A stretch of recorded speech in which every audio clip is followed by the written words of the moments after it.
Greetings, Earth enthusiasts.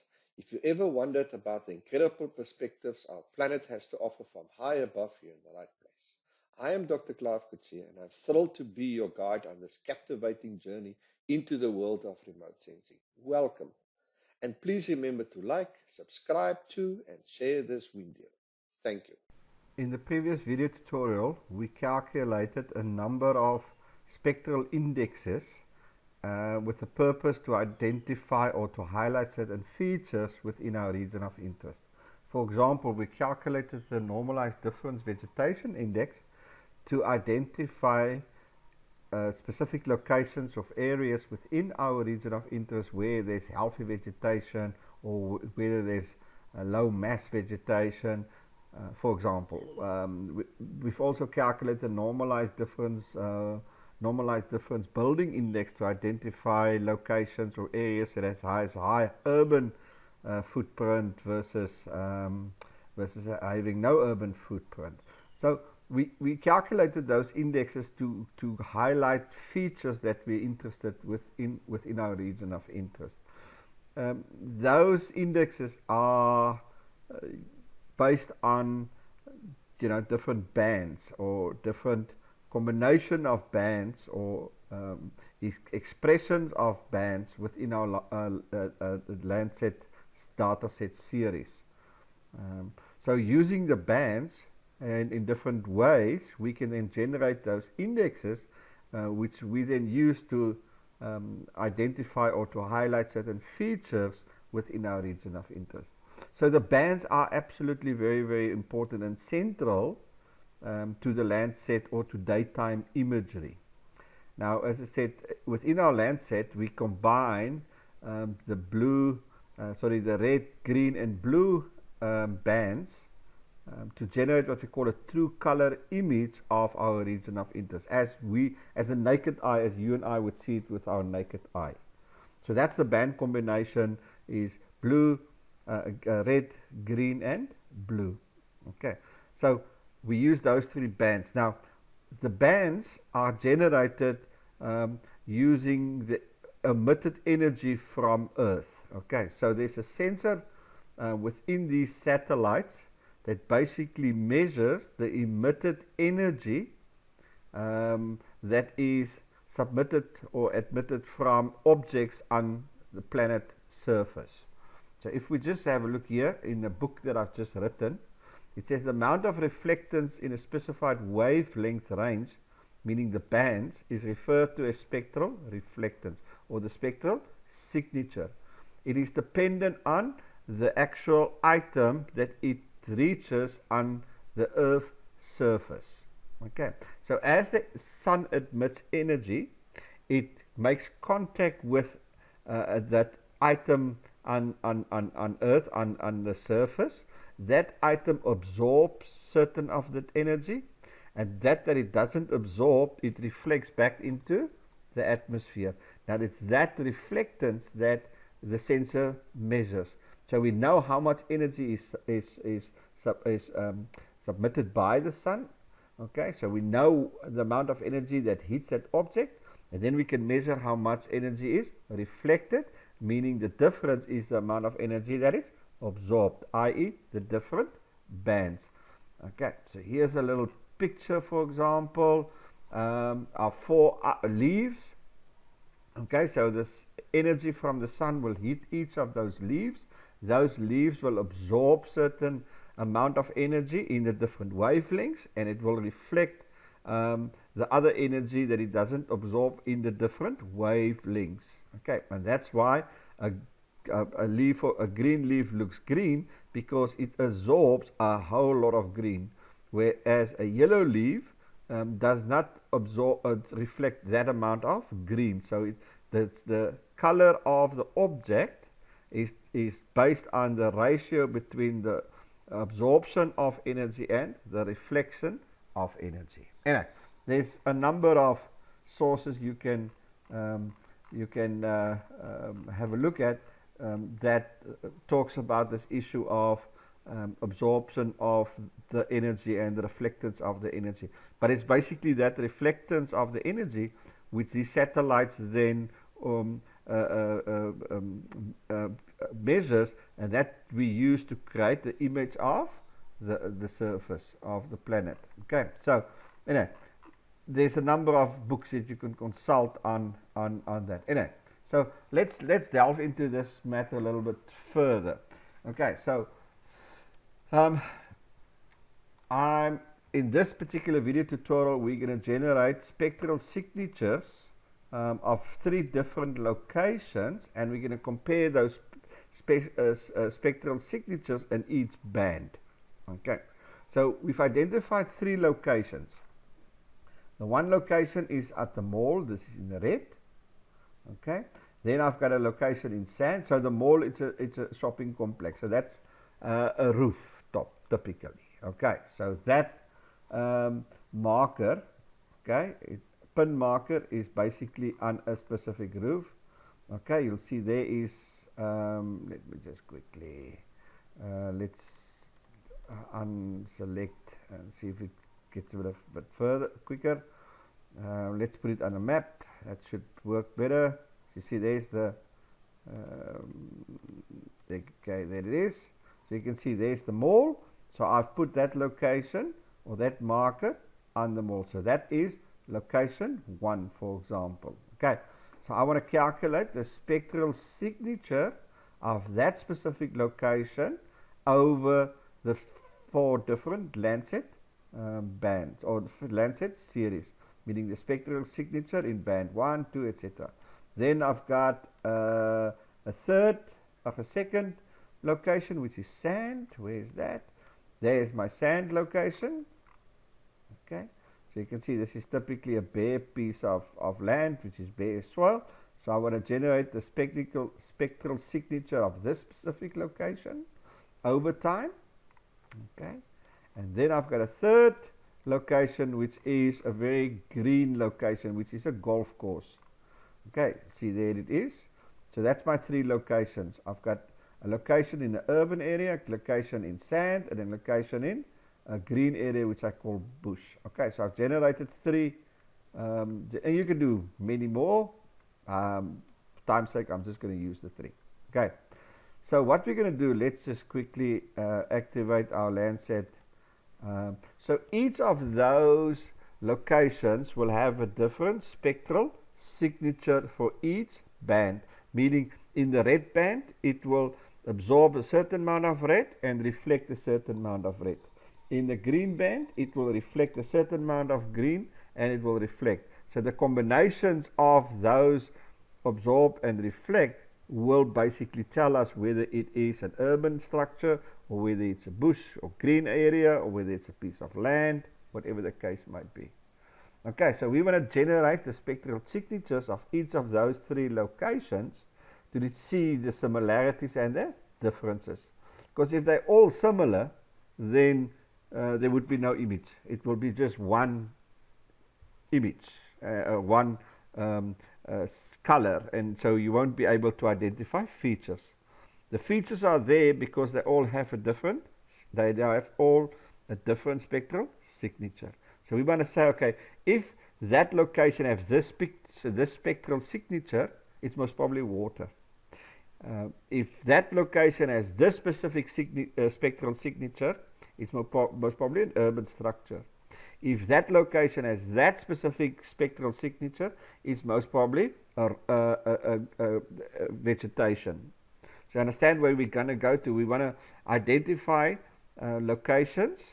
We want to generate the spectral signatures and make certain assumptions of the different categories of objects on Earth and their related spectral signature. Now this is obviously important when it comes to identifying, highlighting specific features. So we want to know where's the water. If we know the spectral signature, we can isolate those areas that have that spectral signature, and that should be water, for example. Okay, so enough said. Let's quickly go. So I've loaded my 3 points and I've used my marker. Okay, so you basically just use your marker and you go to new layer. So I'm going to go to new layer. So I'll generate my marker. Let's say exit. I go to this little marker item. It will open my geometry imports little window. I go to new layer, okay, and I simply just click on an area. Let's say that. Okay, so that is now that, and now I can go and change and say, let's call it a mine. Okay, and it should now, if I go to the nut, little nut there, it should give me the name mine in geometry. I can choose the color of that. Okay, so to generate these points, I'm going to delete it. To generate these points, and these are not random, they are selected points because I want to generate the spectrum for specific features. So I go to marker, it opens my geometry inputs layer. I create a new layer, and from there, from the new layer, I select my location, and then I just rename it.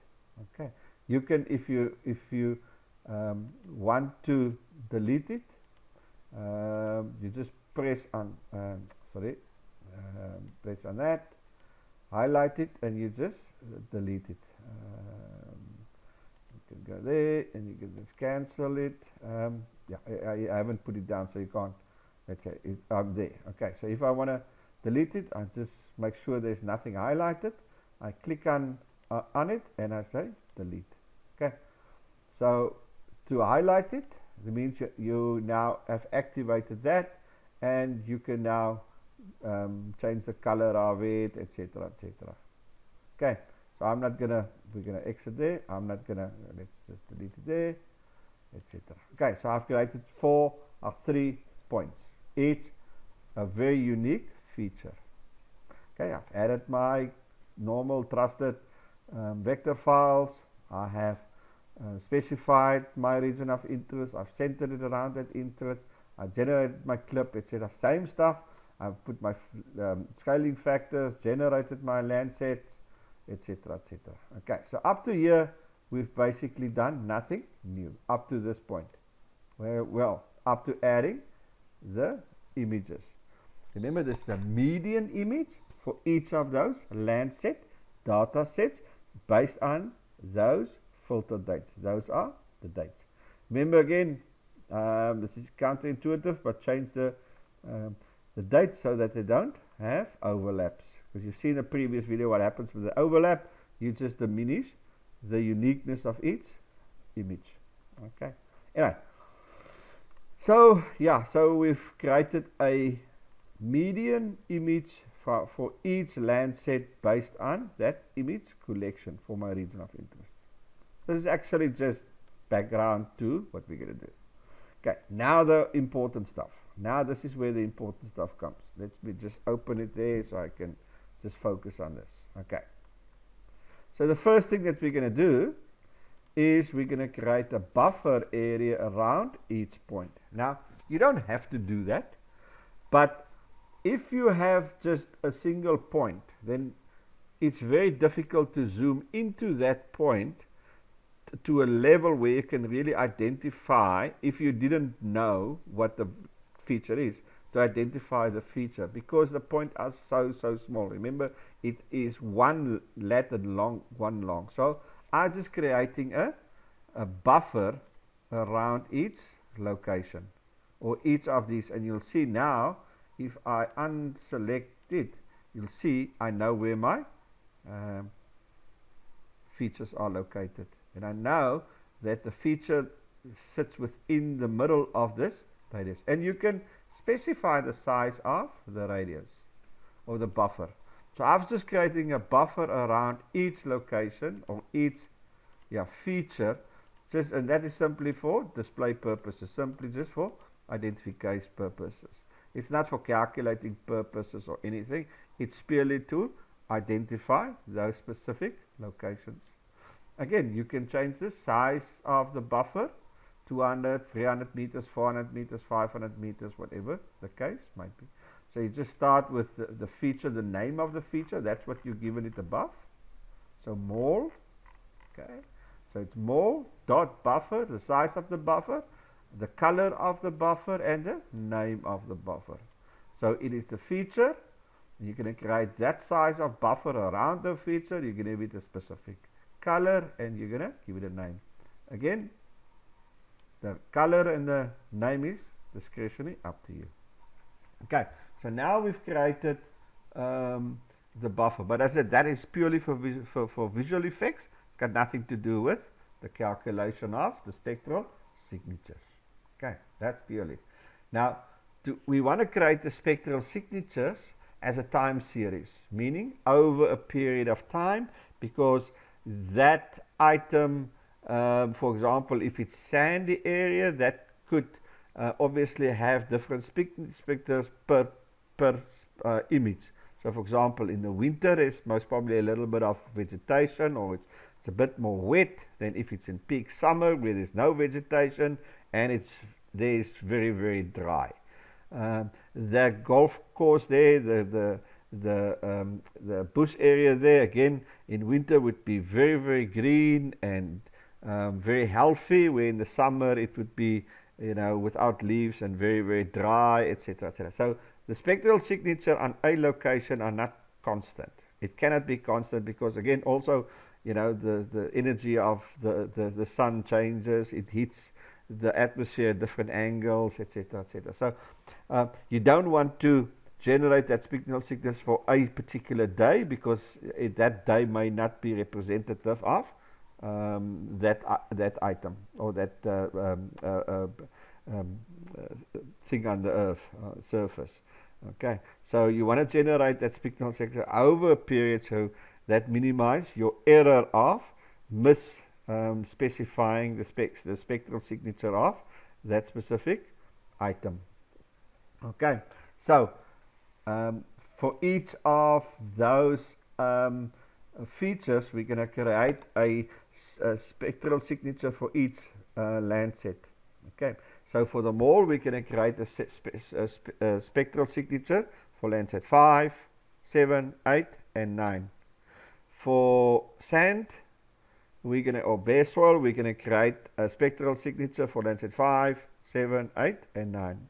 And for bush, the golf course, that green area, we're going to create a spectral signature for LandSat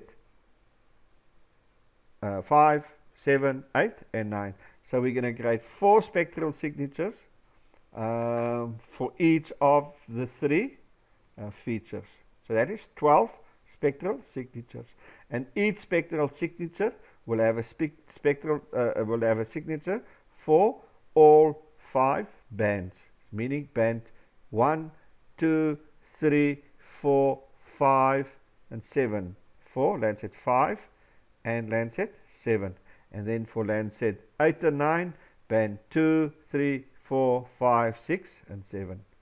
So each spectral signature will have, each map or chart will have a spectral signature for each band, meaning 6 bands for each one. Okay, so remember, these images are now a single image, okay, because we have a median image. So we don't want to create a spectral image or spectral signature for just a single image, because remember, single image can be biased. So we want to create it for all of the images, not just the median image, all of the images. So we specify the LandSat. It's the same identifier as we used on top, nothing different. Same identifier, LandSat 5, 7, 8, and 9, same identifiers. Then we select the bands that we generate the spectral signature of. So 7, 5, 4, 3, 2, 1, the 6 bands for LandSat. Well, 6 bands for all of them, just different names. Okay, but we're also going to generate a special signature for band 1, which is the aerosol band in. Oh, we can actually just delete it. That's going to be pointless because, there's no similar band in 5 and 7 to compare to. So let's delete that. That's a bit pointless. So let's leave it like that. Let's make sure there's a map. There's space there. There's space there. There's space there. Otherwise, we're going to run into problems. There's spaces all over. Spaces. Okay, should be exactly. Okay, so for each LandSat image collection, we're going to generate spectral signatures for each of the selected bands. If we just do for 1, 2, and 3, it will just generate spectral signatures for those bands. So we want it for all those bands. Okay. Remember, those are the bands that are being used, okay, more or less to generate our indexes per as our previous video tutorial. Okay. Then we're gonna print then the spectral signature in a chart format, and we're gonna generate a median value for that. Okay, so there's our generating of the time series chart for each band. Okay, for each band throughout the whole period of that specific LandSat data set. Okay.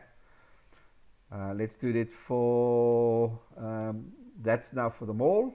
So there's the 4. Okay, charts that we're going to generate. Now this is for the bush. Let me just check that bands out. Let's just copy and paste these ones because it's the same thing. Oh no, can't, because it is mall and this says bush. So let's me just manually do that quickly. Take that one out. And take that one out, and then just make spaces there. The spaces, and the spaces there, and the spaces there. Now we sorted. So let's just copy that one.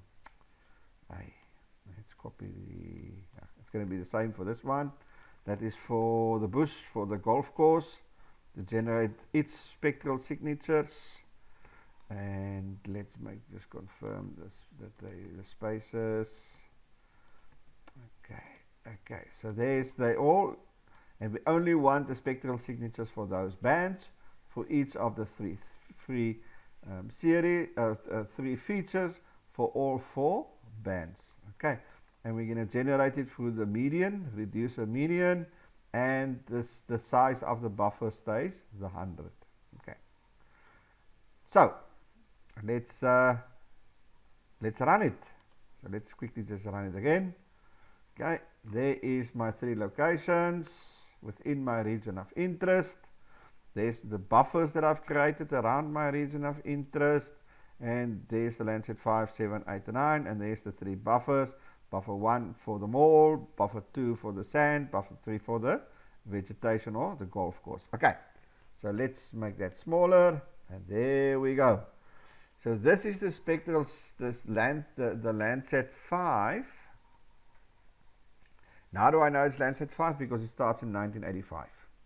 That's how I know it. Remember, we've got LandSat 5 that's starting in 1985. So this must be the LandSat 5 spectral signature. Okay, LandSat 5 spectral signature for the mall, which is my first one. This is, if you look at the charts, okay, the LandSat 5. Okay, so this is 2000, so that is the LandSat 7. Remember, there's LandSat 7 for the mall. There's the LandSat 8 for the mall, and the LandSat 9 for the mall. So the first 4 are the spectral signatures, okay, for the 3 feet for the mall, for those particular for those selected bands for that period. You can see the difference. You can actually see the difference. Okay, you can make it higher, bigger. Okay, so let's have a look here. So there's your bands. Band 1 is in blue, band 2, band 3, band 4, band 5, band 4 is in green, band 3. Remember, band 1 is blue, band 2 is green, band 3 is red, band 4 is near infrared, band 5 is shortwave 1, and that is shortwave 2. Okay. Okay, so let's have a look and see. The ideal would be to generate it to download it to Excel, to work in Excel nonetheless. So have a look there. That's band 1. Okay, so that area in September 29, okay, had quite a high spectral signature regarding band 1. And you can see in many cases, almost 100% reflectance in band 1. Remember, band 1 is blue. Remember, this is a mole. Now, let's quickly go back to it. Let's have a look quickly. Let's go back to it quickly. Then let's make it that. Let's unselect this. Let's go to the map. Zoom in. Okay, see, what's the color?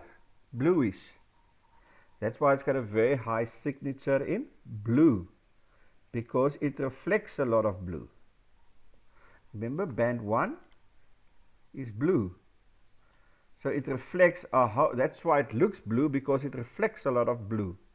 Okay, so that's why that object looks blue, because it reflects a lot of blue, so it will have a very high blue signature. Okay, band 2, remember band 2 is green. Now again, unfortunately, let's see if, where's the green, where's band 3, that's band 4, band 2, where's band green, where's band 3, it's not going to have, there. So it's most probably going to have a very, very low signature of green. Most probably it will absorb all of the green, because there's nothing green there, so it will absorb all of the green and reflect very little green, and that's why you can't see the green. So let's look at the grass. Okay, we're gonna so that's where the bands come in and the reflectance come in, and that's why it looks okay. So urban stuff will reflect, if it's those sort of colors, obviously will reflect a lot of blue, and it will reflect very little green. Okay, and you can see that blue is the highest reflectance in most of the cases. Green, where's orange? You see, orange is very little. So band 7 and red, band 7, that's, yeah. So band 7, very little. Red, band 2, also very little, and obviously green. The high bands are bands purple 5, band 4, and then obviously band 1. You can see that. So it looks like that specific feature reflects a lot of blue, near infrared, and shortwave 1. It absorbs or doesn't reflect a lot of the others. Okay, hope that makes sense. Okay, so let's quickly look at, while we keep that open, let's look at the golf course. Okay, so let's go to the golf course. Remember that will be bush, so let's have a look at the bush. So that will be this one, because it's 85. Remember, that's 85. So that will be for, remember, that's the last one. So now this is sand. This is sand. So we're going to look at this. Where's this one here? No, that's 85. Mole. This is 85. Bush. Yeah. Let's have a look. Where's 85? That will be sand. Okay, so that will be bush. Okay, so let's quickly go there. 85. Let's have a look at there. Yeah, it looks band 1, quite a lot of reflectance. Doesn't look too dissimilar. Let's have a look. Interestingly enough, that looks not too dissimilar. I would have thought that would be much more different. Okay, let's have a look. And the numbers, less reflectance of, you can see, let's have a look at there. So that's 20,000. Yeah, similar to that. Let's have a look and see. So it is, I just want to make sure. Okay, so that, yeah, so that looks very similar. Let's have a look at LandSat 9 to see if there's, that just starts at 2022. let's say LandSat 9, band 2, and then the red and the green. Okay, yeah. Anyway, so the idea is now to try to, with these spectral signatures, the idea is to generalize the spectral signatures are specific features.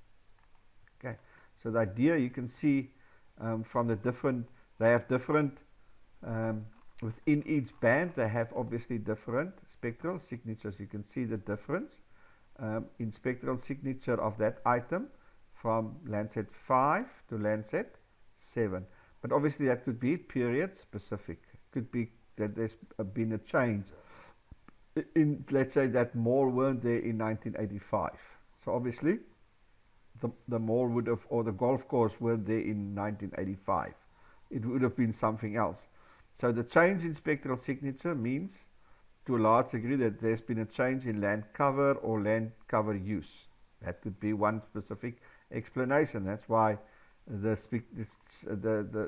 fact, yeah, the mall, that's why this is the mall signature 1985. The mall was only built in 2010.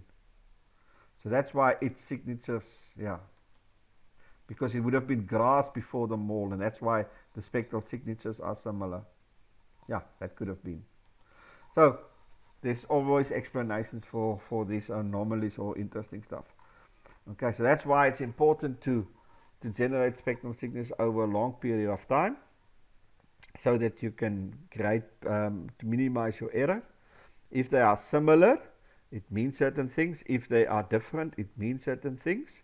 And as I said, the idea is to generalize the spectral signature of specific features.